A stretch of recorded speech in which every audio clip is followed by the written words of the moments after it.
All right, chapter 5. Sound good? Okay.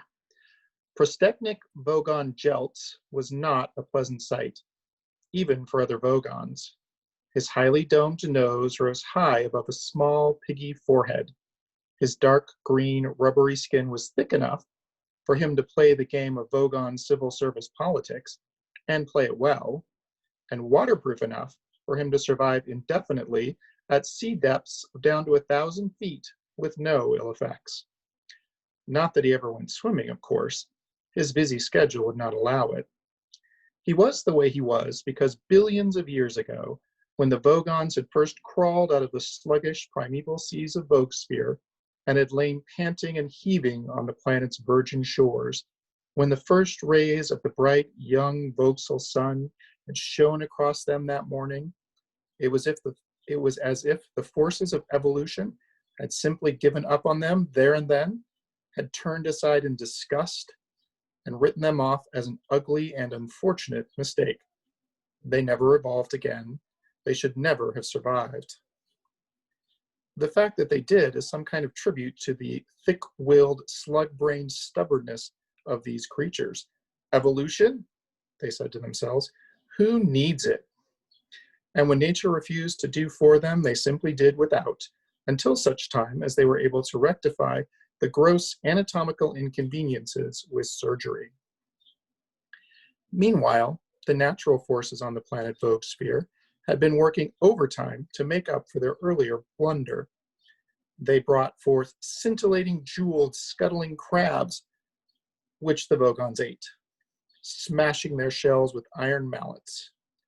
Tall, aspiring trees of breathtaking slenderness and color, which the Vogons cut down and burned the crab meat with.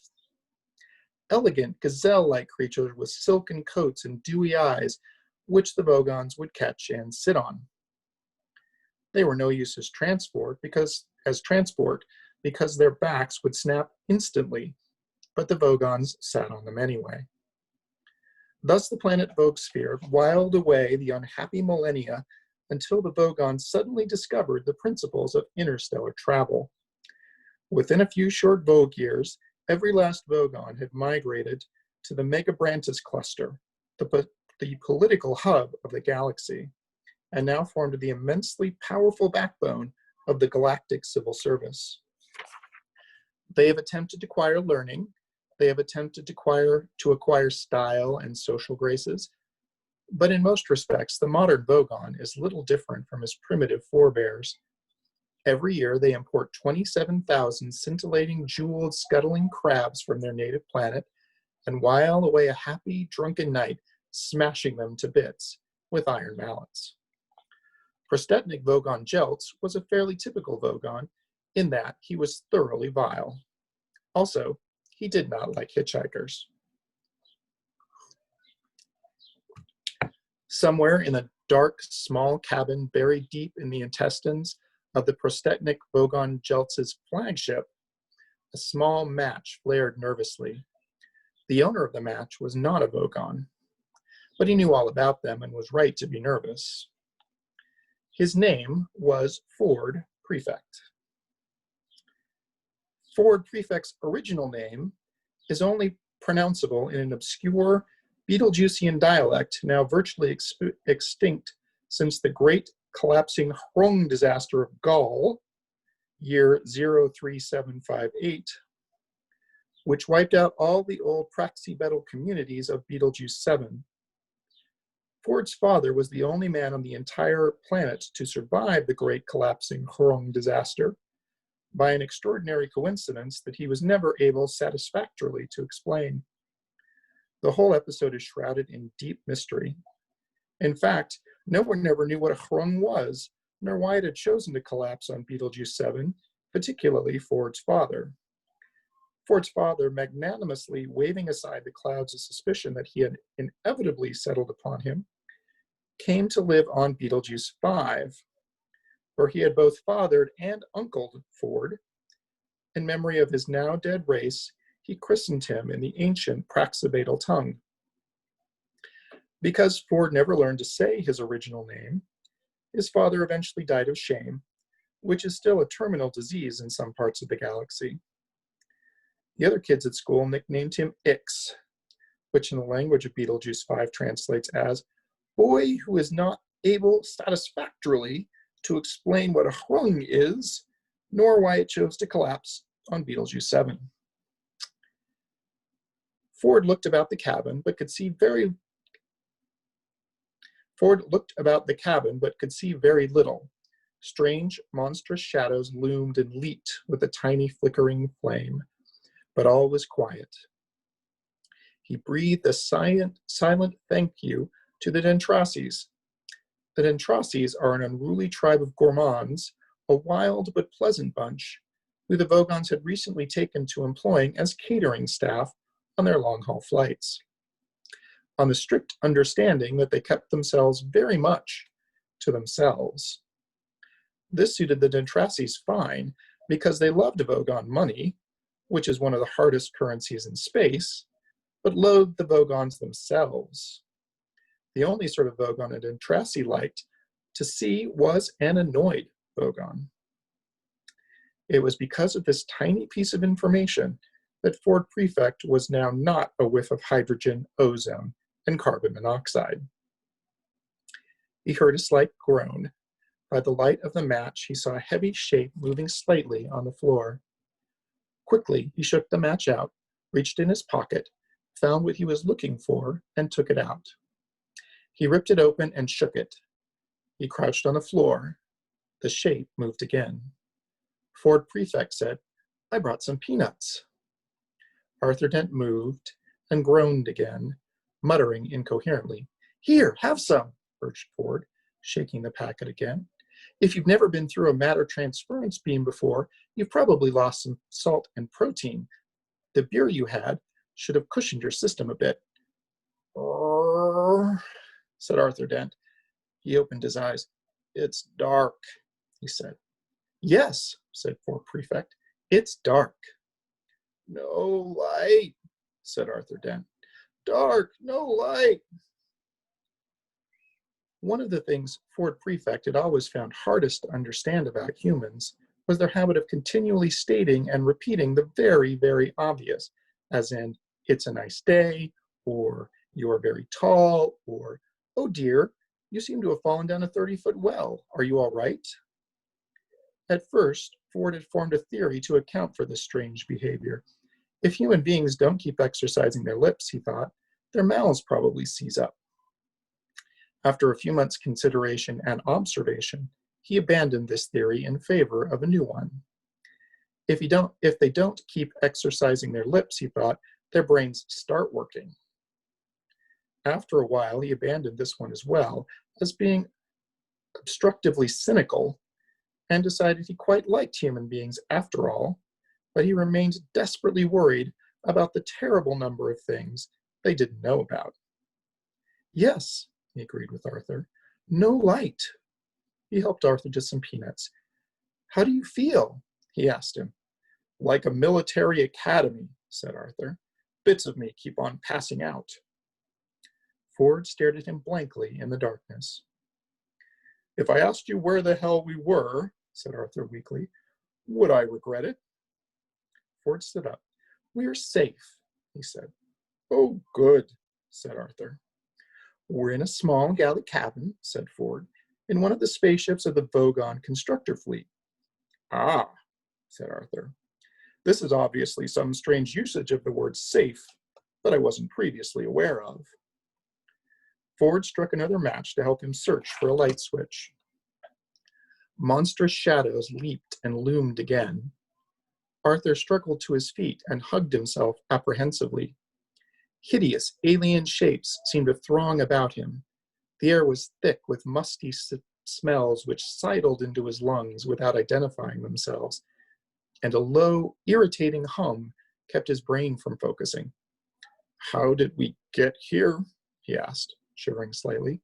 "We hitched a lift," said Ford. "Excuse me? Are you trying to tell me that we just stuck out our thumbs and some green bug-eyed monster stuck his head out and said, 'Hi, fellas, hop right in.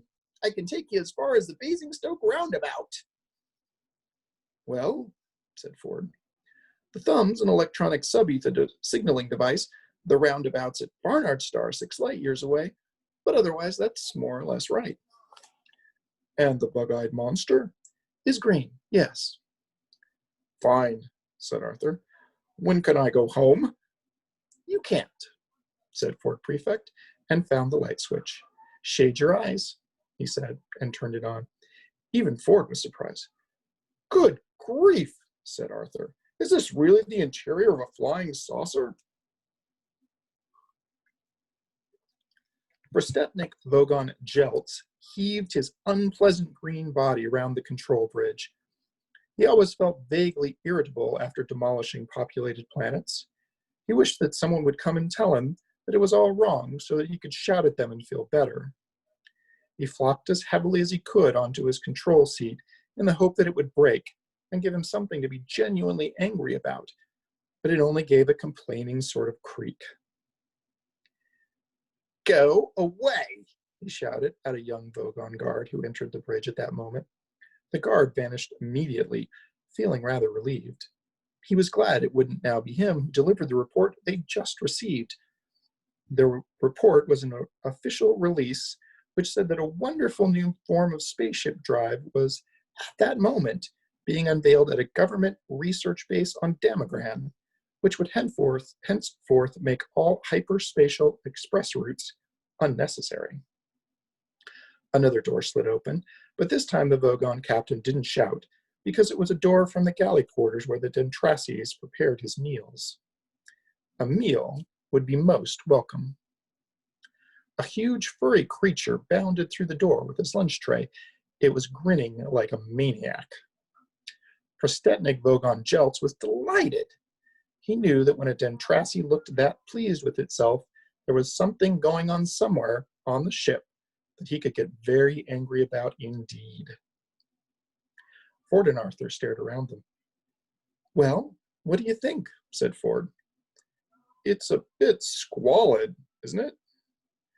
Ford frowned at the grubby mattresses, unwashed cups, and unidentifiable bits of smelly alien underwear that lay around the cramped cabin. Well, this is a working ship, you see, said Ford. These are the Dentraci's sleeping quarters. I thought you said they were called Vogons or something. Yes, said Ford. The Vogons run the ship. The Dentracis are the cooks. They let us on board. I'm confused, said Arthur. Here, have a look at this, said Ford. He sat down on one of the mattresses and rumbled about in his satchel. Arthur prodded the mattress nervously and then sat on it himself. In fact, he had very little to be nervous about, because all mattresses grown in the swamps of Squornschellus zeta are very thoroughly killed and dried before being put into service. Very few have ever come to life again. Ford handed the book to Arthur. What is it? Asked Arthur. The Hitchhiker's Guide to the Galaxy. It's sort of an electronic book. It tells you everything you need to know about anything. That's its job.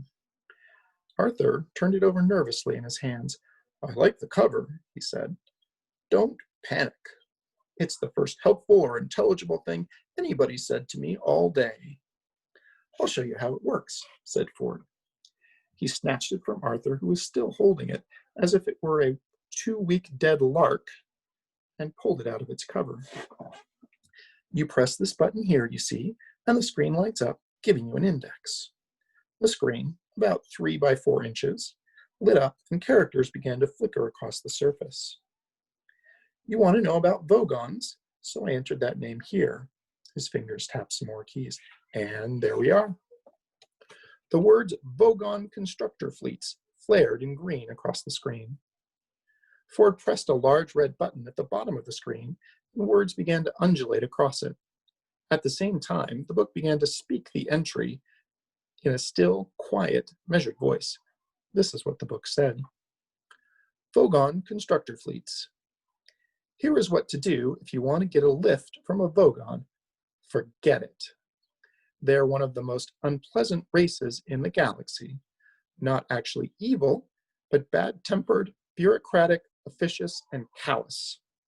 They wouldn't even lift a finger to save their own grandmother from the ravenous bug-batter beast of trawl without orders signed in triplicate, sent in, sent back, queried, lost, found, subjected to public inquiry, lost again, and finally buried in soft peat for 3 months and recycled as firelighters. The best way to get a drink out of a Vogon is to stick your finger down his throat, and the best way to irritate him is to feed his grandmother to the ravenous bug-bladder beast of trawl. On no account allow a Vogon to read poetry to you. Arthur blinked at it. What a strange book. How did we get a lift then? That's the point. It's out of date now, said Ford, sliding the book back into its cover. I'm doing the field research for the new revised edition, and one of the things I'll have to do is include a bit about how the Vogons now employ Dentrassi cooks, which gives us a rather useful loophole. A pained expression crossed Arthur's face. But who are the Dentrassis? Great guys, said Ford. They're the best cooks and the best drink mixers, and they don't give a wet slap about anything else. And they'll always help hitchhikers aboard, partly because they like the company, but mostly because it annoys the Vogons, which is exactly the sort of thing you need to know if you're an impoverished hitchhiker trying to see the marvels of the universe for less than 30 Altarian dollars a day. And that's my job. Fun, isn't it? Arthur looked lost. It's amazing, he said, and frowned at one of the other mattresses. Unfortunately, I got stuck on the Earth for rather longer than I intended. I came for a week and got stuck for 15 years. But how did you get there in the first place then? Easy. I got a lift from a teaser. A teaser? Yeah. What is a teaser? Teasers are usually rich kids with nothing to do. They cruise around looking for planets that haven't made interstellar contact yet and buzz them. Buzz them? Arthur began to feel that Ford was enjoying making life difficult for him. Yeah, said Ford, they buzz them. They find some isolated spot with very few people around, then land right by some poor, unsuspecting soul who no one's ever going to believe, and then strut up and down in front of him, wearing silly antennas on their head and making beep-beep noises. Rather childish, really. Ford leaned back on the mattress with his hands behind his head and looked infuriatingly pleased with himself. Ford, insisted Arthur, I don't know if this sounds like a silly question, but what am I doing here? Well, you know that, said Ford. I rescued you from the Earth. And what's happened to the Earth? It's been demolished. Has it? Said Arthur levelly. Yes, it just boiled away into space. Look, said Arthur, I'm a bit upset about that. Ford frowned to himself and seemed to roll the thought around his mind. Yes, I can understand that, he said at last. Understand that, shouted Arthur. Understand that? Ford sprang up. Keep looking at the book, he hissed urgently. What? Don't panic. I'm not panicking. Yes, you are. All right, so I'm panicking. What else is there to do? You just come along with me and have a good time. The galaxy's a fun place. You'll need to have this fish in your ear. I beg your pardon? Asked Arthur, rather politely, he thought. Ford was holding up a small glass jar which quite clearly had a small yellow fish wriggling in it. Arthur blinked at him. He wished there was something simple and recognizable he could grasp hold of. He would have felt safe if alongside the Dentrassi's underwear, the piles of scorn Hellenist mattresses, and the man from Beetlejuice holding up a small yellow fish and offering to put it in his ear, he had been able to see a small packet of cornflakes. But he couldn't, and he didn't feel safe. Suddenly, a violent noise leaped at them from no source he could identify. He gasped in terror at what sounded like a man trying to gargle while fighting off a pack of wolves. Shush, said Ford. Listen, it might be important. Important? It's the Vogon captain making an announcement on the Tannoy. You mean that's how Vogons talk? Listen, but I can't speak Vogon. You don't need to. Just put this fish in your ear. Ford, with a lightning movement, clapped his hand to Arthur's ear and he had a sudden sickening sensation of the fish slithering deep into his oral tract. Gasping with horror, he scrabbled at his ear for a second or so, but then slowly turned goggle-eyed with wonder. He was experiencing the oral equivalent of looking at a picture of two black silhouetted faces and suddenly seeing it as a picture of a white candlestick, or of looking at a lot of colored dots on a paper which suddenly resolve themselves into a figure 6 and mean that your optician is going to charge you a lot of money for a new pair of glasses. He was still listening at the howling gargles, he knew that, only now it had somehow turned into something that had taken on a semblance of perfectly straightforward English. This is what he heard. Let's see how long this one is. It's really short. Okay. Chapter 6. Howl, gargle, gargle, bull, gargle, slur, should have a good time. Message repeats. This is your captain speaking, so stop whatever you're doing and pay attention. First of all, I see from our instruments that we have a couple of hitchhikers aboard. Hello, wherever you are. I just want to make it totally clear that you are not at all welcome. I worked hard to get where I am today, and I didn't become captain of a Vogon constructor ship simply so I could turn it into a taxi service for a load of degenerate freeloaders. I have sent out a search party, and as soon as they find you, I will put you off the ship. If you're very lucky, I might read you some poetry first. Secondly, we are about to jump into hyperspace for our journey to Barnard's Star. On arrival, we will stay in dock for 72-hour refit, and no one is to leave the ship during that time. I repeat, all planet leave is canceled. I've just had an unhappy love affair, so I don't see why anyone else should have a good time. Message ends. The noise stopped. Arthur discovered, to his embarrassment, that he was lying curled up in a small ball on the floor with his arms wrapped around his head. He smiled weakly. Charming man, he said. I wish I had a daughter so I could forbid her to marry one. You wouldn't need to, said Ford. They've got as much sex appeal as a road accident. No, don't move, he added as Arthur began to uncurl himself. You better be prepared for the jump into hyperspace. It's unpleasantly like being drunk. What's so unpleasant about being drunk? You ask a glass of water. Arthur thought about this. Ford, he said. Yeah? What's this fish doing in my ear? It's translating for you. It's a Babel fish. Look it up in the book if you like.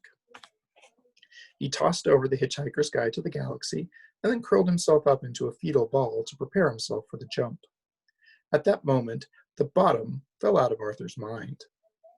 His eyes turned inside out, his feet began to leak out the top of his head. The room folded flat around him, spun around, shifted out of existence, and left him sliding into his own navel. They were passing through hyperspace. The Babel fish, said The Hitchhiker's Guide to the Galaxy quietly, is small, yellow, and leech-like, and probably the oddest thing in the universe.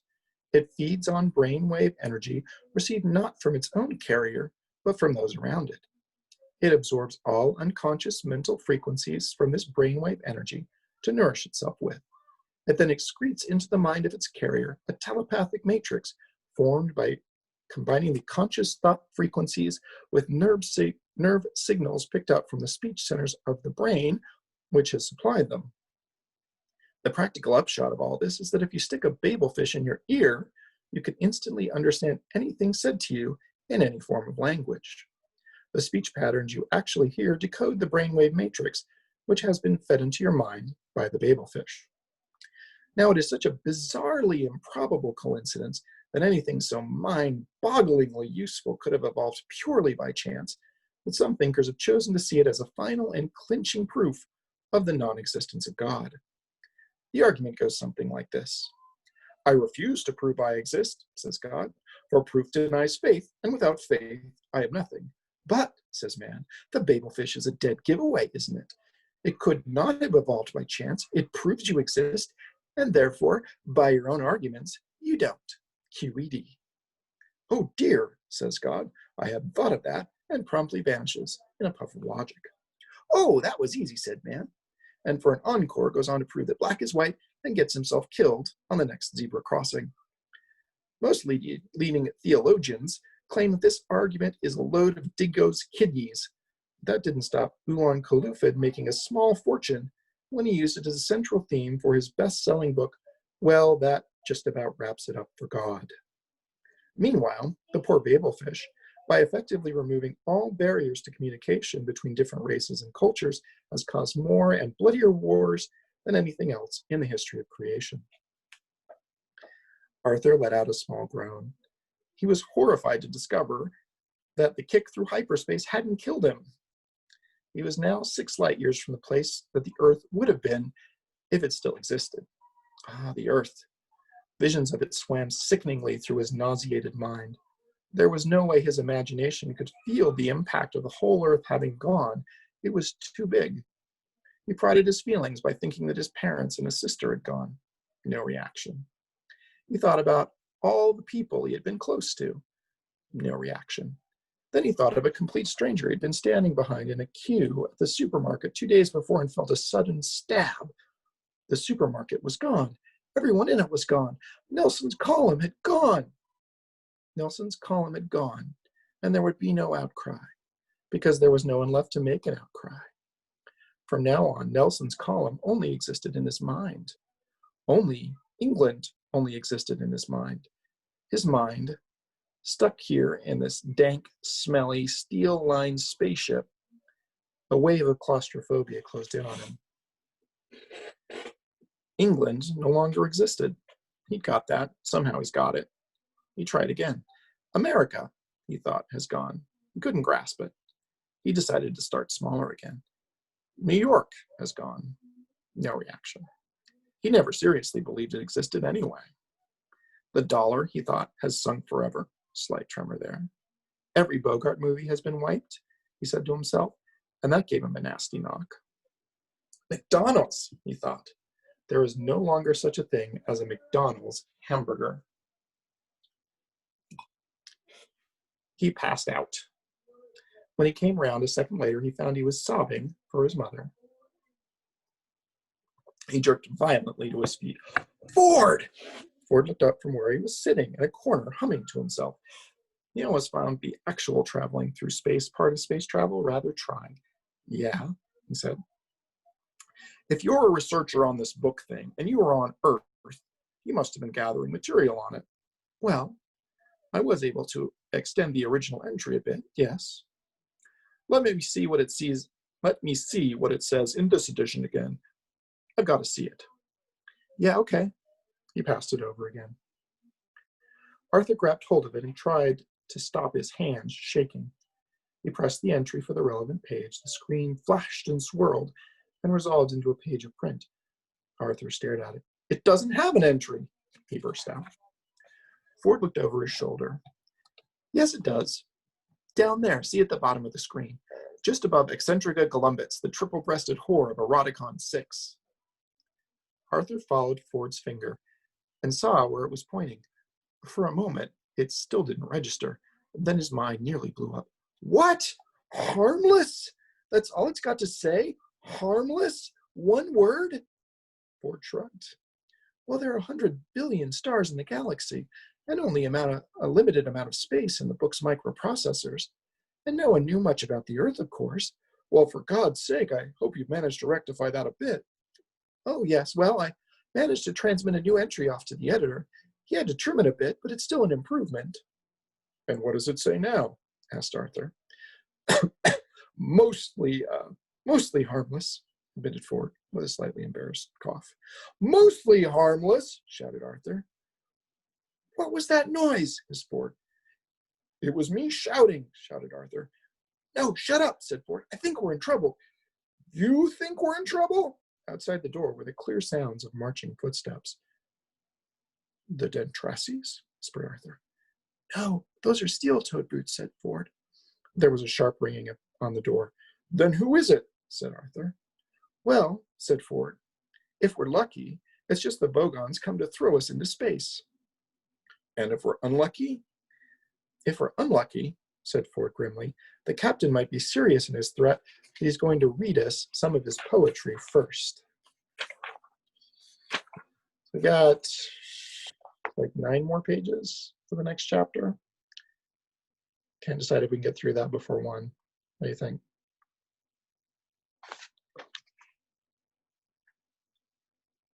much have I read so far? Yeah, I think we can do it. All right. Vogue on poetry, this is chapter 7. Vogue on poetry is, of course, the third worst in the universe. The second worst is that of the Asgos of Krea. During a recitation by their poet master Grunthos the Flatulent of his poem Ode to a Small Lump of Green Putty I Found in My Armpit One Midsummer Morning, 4 of his audience died of internal hemorrhaging, and the president of the Mid-Galactic Arts Noveling Council survived by gnawing one of his own legs off. Grunthos is reported to have been disappointed by the poem's reception and was about to embark on a reading of his 12-book epic entitled My Favorite Bath Time Gurgles when his own major intestine, in a desperate attempt to save life and civilization, leaped straight up through his neck and throttled his brain. The very worst poetry of all perished along with its creator, Paula Nancy Millstone Jennings of Greenbridge, Essex, England, in the destruction of the planet Earth. Prostetnik Vogon Jeltz smiled very slowly. This was done not so much for effect as because he was trying to remember the sequence of muscle movements. He had had a terribly therapeutic yell at his prisoners and was now feeling quite relaxed and ready for a little callousness. The prisoners sat in poetry appreciation chairs, strapped in. Vogon suffered no illusion as to the regard their works were generally held in. Their early attempts at composition had been part of a bludgeoning insistence that they be accepted as a properly evolved and cultured race. But now the only thing that kept them going was sheer bloody-mindedness. The sweat stood out cold on Ford Prefect's brow and slid round the electrodes strapped to his temples. These were attached to a battery of electronic equipment, imagery intensifiers, rhythmic modulators, alliterative residulators, and simile dumbers, all designed to heighten the experience of the poem and make sure that not a single nuance of the poet's thought was lost. Arthur Dent sat and quivered. He had no idea what he was in for, but he knew he hadn't liked anything that had happened so far and didn't think things were likely to change. The Vogon began to read a fetid little passage of his own devising. "Oh, Fred, old grunt bugly," he began. Spasms racked Ford's body. This was worse than even he had been prepared for. "Thy micturations are to me as blurble watchets in a lurgid bee." "Oh!" went Ford Prefect, wrenching his head back as lumps of pain thumped through it. He could dimly see beside him Arthur lolling and rolling in his seat. He clenched his teeth. "Whoop! I implore thee, my fluting, turling drones." His voice was rising to a horrible pitch of impassioned stridency. "And hoopshiously drag away with crinkly bindle-wordles, or I will rend thee in the gobblewarts with my blurgle crunch-yon. See if I don't." "No!"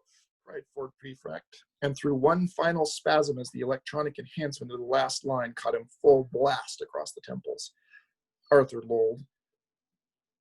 "Now, earthlings," verred the Vogon.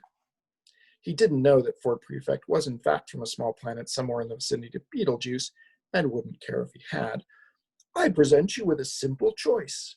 Either die in the vacuum of space, or," he paused for melodramatic effect, "tell me how good you thought my poem was." He threw himself backward into a huge, leathery, bat-shaped seat and watched them. He did the smile again. Ford was rasping for breath. He rolled his dusty tongue around his parched mouth and moaned. Arthur said bravely, "Actually, I quite liked it." Ford turned and gasped. Here was an approach that had simply not occurred to him. The Vogon raised a surprise eyebrow that effectively obscured his nose and was therefore no bad thing. "Oh, good," he whirred in considerable astonishment. "Oh, yes," said Arthur. "I thought some of the metaphysical imagery was really particularly effective." Ford continued to stare at him, slowly organizing his thoughts around this totally new concept. Were they really going to bareface their way out of this? "Yes, do continue," invited the Vogon. "Oh, and interesting rhythmic devices, too," considered Arthur, "which seem to counterpoint the," he floundered. Ford leaped to his rescue, hazarding, "Counterpoint the surrealism of the underlying metaphor of the—" You found her too, but Arthur was ready again. "Humanity of the vulganity," Ford hissed at him. "Ah, yes, vulganity, sorry, of the poet's compassionate soul," Arthur felt he was on the home stretch now, "which contrives through the medium of the verse structure to sublimate this, transcend that, and come to the terms with the fundamental dichotomies of the other." He was reaching a triumphant crescendo. "And one is left with a profound and vivid insight into," Ford leaped in with the coup de grace, "into whatever it was that the poem was about," he yelled out of the corner of his mouth. "Well done, Arthur. That was very good." The Vogon perused them. For a minute, his embittered racial soul had been touched, but he thought, no, too little, too late. His voice took on the quality of a cat snagging brushed nylon. "So what you're saying is that I write poetry because underneath my mean, callous, heartless exterior, I really just want to be loved? Is that right?"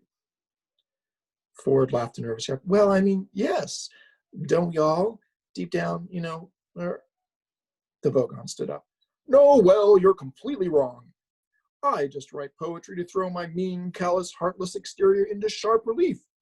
I'm going to throw you off the ship anyway. Guard! Take the prisoners to number 3 airlock and throw them out." "What?" shouted Ford. A huge young Vogon guard stepped forward and yanked them out of their straps with his huge, blubbery arms. "You can't throw us into space," yelled Ford. "We're trying to write a book." "Resistance is useless," shouted the Vogon guard back at him. It was the first phrase he'd learned when he joined the Vogon Guard Corps. The captain watched with detached amusement and then turned away. Arthur stared around him wildly. "I don't want to die now," he yelled. "I've still got a headache. I don't want to go to heaven with a headache. I'd be all cross and wouldn't enjoy it." The guard grasped them both firmly round the neck and, bowing deferentially towards his captain's back, hoisted them both, protesting, off the bridge. A steel door closed and the captain was on his own again. He hummed quietly and mused to himself, lightly fingering his notebook of verses. He said, "Counterpoint the surrealism of the underlying metaphor." He considered this for a moment and then closed the book with a smile. "Death's too good for them," he said. The long-line steel corridor echoed to the feeble struggles of the two humanoids clamped firmly under rubbery Vogon armpits. "This is great," spluttered Arthur. "This is really terrific. Let go of me, you brute." The Vogon guard dragged them on. "Don't you worry," said Ford. "I'll think of something." He didn't sound hopeful. "Resistance is useless," bellowed the guard. "Just don't say things like that. How can anyone maintain a positive mental attitude if you're saying things like that?" "My God," complained Arthur, "you're talking about a positive mental attitude, and you haven't even had your planet demolished today. I woke up this morning and thought I'd have a nice, relaxed day, do a bit of reading, brush the dog. It's now just 4 p.m, and I'm already being thrown out of an alien spaceship 6 light years from the smoking remains of the Earth." He sputtered and gurgled as the Vogon tightened his grip. "All right," said Ford. "Just stop panicking." "Who said anything about panicking?" snapped Arthur. "This is still just a culture shock. You wait until I've settled down into the situation and found my bearings. Then I'll start panicking." "Arthur, you're getting hysterical. Shut up." Ford tried desperately to think, but was interrupted by the guard shouting again. "Resistance is useless." "And you can shut up as well," snapped Ford. "Resistance is useless." "Oh, give it a rest," said Ford. He twisted his head till he was looking straight up into his captor's face. A thought struck him. "Do you really enjoy this sort of thing?" he asked suddenly. The Vogon stopped dead, and a look of immense stupidity seeped slowly over his face. "Enjoy?" he boomed. "What do you mean?" "What I mean," said Ford, "is does it give you a full, satisfying life, stomping around, shouting, pushing people out of spaceships?" The Vogon stared up at the low steel ceiling, and his eyebrows almost rolled over each other. His mouth slacked. Finally he said, "Well, the hours are good." "They'd have to be," agreed Ford. Arthur twisted his head round to look at Ford. Ford, what are you doing? He asked in an amazed whisper. Oh, just trying to take an interest in the world around me, okay? So the hours are pretty good then? He resumed. The Vogon stared down at him as sluggish thoughts moiled around in the murky depths. Yeah, he said, but now that you come to mention it, most of the actual minutes are pretty lousy, except, he thought again, which required looking at the ceiling, except some of the shouting I quite like. He filled his lungs and bellowed, Resistance is sure. Yes, interrupted Ford hurriedly. You're good at that, I can tell. But if it's mostly lousy, he said, slowly giving the words time to reach their mark, then why do you do it? What is it? The girls? The leather? The machismo? Or do you just find that coming to terms with the mindless tedium of it all presents an interesting challenge? Arthur looked backward and forward between them in bafflement. Said the guard. I don't know. I just sort of do it, really. My aunt said the spaceship guard was a good career for a young Vogon. You know, the uniform, the low-slung stun ray holster, the mindless tedium. There you are, Arthur, said Ford with an air of someone reaching the conclusion of his arguments. You think you've got problems. Arthur rather thought he had. Apart from the unpleasant business with his home planet, the Vogon guard had half-throttled him already, and he didn't like the sound of being thrown into space very much. Try and understand his problem, insisted Ford. Here he is, poor lad. His entire life's work is stamping around, throwing people off spaceships, and shouting, added the guard. And shouting, sure, said Ford, patting the blubbery arm clamped around his neck in friendly condescension. And he doesn't even know why he's doing it. Arthur agreed that this was very sad. He did this with a small, feeble gesture because he was too asphyxiated to speak. Deep rumblings of amusement came from the guard. Well, now that you put it like that, I suppose. Good lad, encouraged Ford. But all right. So what's the alternative? Well, said Ford, brightly but slowly, stop doing it, of course. Tell them you're not going to do it anymore. He felt he ought to add something to that, but for the moment the guard seemed to have his mind occupied pondering that much. Said the guard. Well, it doesn't sound that great to me. Ford suddenly felt the moment slipping away. Now, wait a minute, he said. That's just a start. You see, there's more to it than that, you see. But at that moment, the guard renewed his grip and continued his original purpose of lugging his prisoners to the airlock. He was obviously quite touched. No, I think if it's all the same to you, he said, I'd better get you both shoved into this airlock and then go and get on with some other bits of shouting I've got to do. It wasn't all the same to Ford Prefect at all. Come on now, but look, he said, less slowly, less brightly. Said Arthur, without any clear inflection. But hang on, said Ford. There's music and art and things to tell you about. Resistance is useless, bellowed the guard, and then added, you see, if I keep it up, I eventually get promoted to senior shouting officer, and there aren't usually many vacancies for non-shouting and non-pushing people about officers, so I think I'd better stick with what I know. They had now reached the airlock, a large, circular steel hatchway of massive strength and weight, let into the inner skin of the craft. The guard operated a control, and the hatchway swung smoothly open. But thanks for taking an interest, said the Vogon guard. Bye now. He flung Ford and Arthur through the hatchway into the small chamber within. Arthur lay panting for breath. Ford scrambled around and flung his shoulder uselessly against the reclosing hatchway. But listen, he shouted to the guard.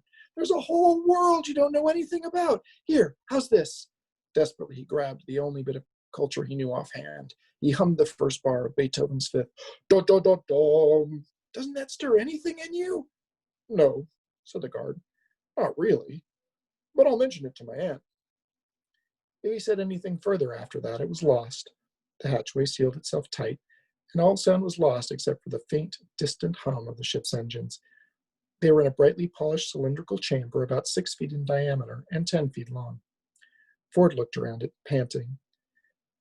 Potentially bright lad, I thought, he said, and slumped against the curved wall. Arthur was still lying in the curve of the floor where he had fallen. He didn't look up. He just lay panting. We're trapped now, aren't we? Yes, said Ford. We're trapped. Well, didn't you think of anything? I thought you said you were going to think of something. Perhaps you thought of something and I didn't notice. Oh, yes, I thought of something, panted Ford. Arthur looked up expectantly.